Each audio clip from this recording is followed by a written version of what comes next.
au Sénat, c'est pas compliqué. Les Républicains sont majoritairement pour la réforme. Alors, à l'Assemblée nationale, c'est pas le cas. On a Pierre Cordier, député apparenté LR des Ardennes, qui est contre cette réforme. Tout à fait. Et ça, on a du mal à comprendre, pardon, mais... Écoutez, jusqu'au bout. Alors, contrairement à La République En Marche ou à Renaissance, il y a un débat dans notre famille politique à l'Assemblée nationale, ça n'a échappé à personne, et chez les Républicains, personne n'est au garde à vous. Donc, il ne vous a pas pendant échappé, des années, vous avez venez... défendu à droite la réforme à 65 Attendez, ans. Je vais jusqu'au bout de mon idée. Il y a un débat au sein du groupe LR à l'Assemblée nationale, c'est vrai. En gros, 50-50, plus voilà, il y a quelques indécis où on ne sait pas trop, mais globalement, les pour, les contre, aujourd'hui, c'est 50-50. Aujourd'hui, et même la semaine prochaine, Elisabeth Borne n'aura pas de majorité sur ce texte. Vous êtes sûr? J'en suis certain. Ah, attendez, vous le signez là. Vous dites que jeudi prochain, il n'y a pas de majorité sur le texte. Non, je le dis. Amandine Atalaya, expliquez-nous pourquoi c'est si différent la droite au Sénat et la droite à l'Assemblée nationale. Parce qu'on a Pierre Cordier à côté de vous qui ne veut pas voter le texte. Au Sénat, ils vont quasiment tous voter le texte.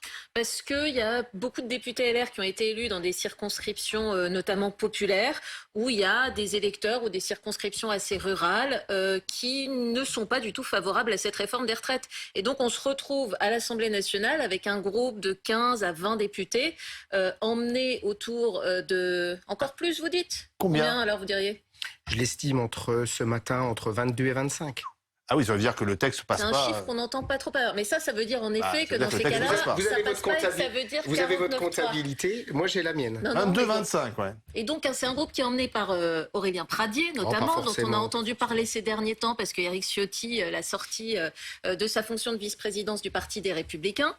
Et c'est le grand problème d'Emmanuel Macron, c'est que depuis le début, le gouvernement a fait beaucoup de concessions pour essayer de s'assurer qu'il aurait les votes de ses députés les Républicains. Mais à la fin des fins, il pas suffisamment, n'a pas en tout cas pour certains. Dans mes permanences, je reçois des citoyens qui me font part de leurs soucis par rapport à ces histoires de carrière longue, de petites retraites, de travail des femmes. On n'en a pas parlé aujourd'hui en cette journée internationale en l'honneur des femmes. Et quelque part, les sénateurs pour lesquels j'ai un profond respect, c'est le bicamérisme, il a été voulu comme ça par le général de Gaulle, sont élus par des grands électeurs, par les maires, les conseillers municipaux, les conseillers départementaux et régionaux. Donc nous, on a la légitimité du peuple. Et donc moi, quand je rencontre les gens dans mon département des Ardennes, je peux vous dire qu'il n'y a pas grand monde qui me dit « Allez-y, monsieur le député, on compte sur vous pour la réforme des retraites. » Parce que les gens chez moi, ils travaillent dur. Il n'y a pas que dans les Ardennes. Vous évoquiez ces 62 circonscriptions où on a été élu effectivement dans des zones rurales, etc. Mais pas que.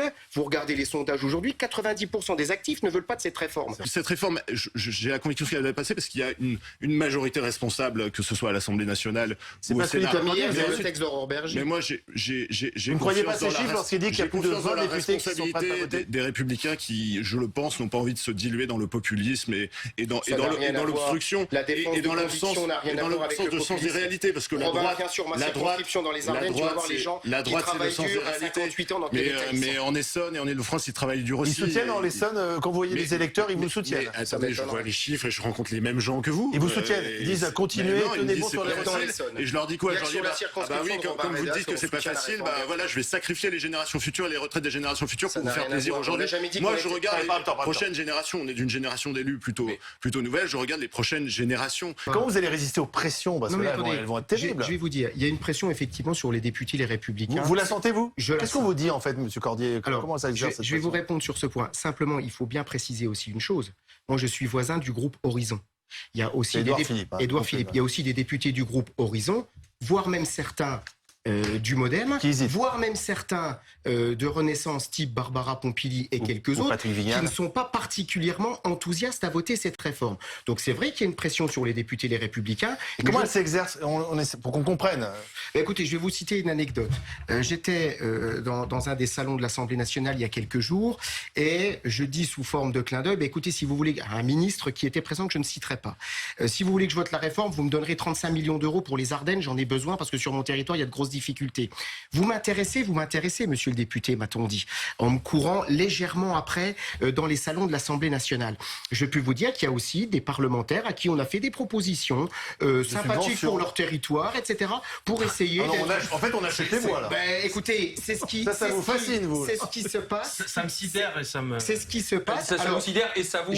Je vais vous dire, aucun député, les Républicains, dans mon groupe, n'a accepté ce genre de chantage. Mais ça existe, ça. Non mais à partir du moment, quand vous avez une majorité relative, comme c'est le cas, et qu'on dépose un texte aussi important sur les retraites, je suppose que vous avez dit ça sous forme de boutade. Vous avez dit ça sous forme de boutade. Pas du tout. Ah, vous étiez sérieux? J'étais sérieux. Vous étiez prêt à vendre votre vote? Ah non, on lui a proposé. Oui, on me l'a proposé. Mais vous savez, finalement, ça pouvait marcher. non, pas du tout. Même si je pense énormément à mon territoire et à ses habitants qui est en grande difficulté. Mais je vais vous dire, quand on a une majorité de 240 députés et qu'on veut faire passer un texte aussi important, faut pas s'étonner d'être en difficulté. Vous l'avez dit, Emmanuel Macron n'a pas de majorité sur ce texte.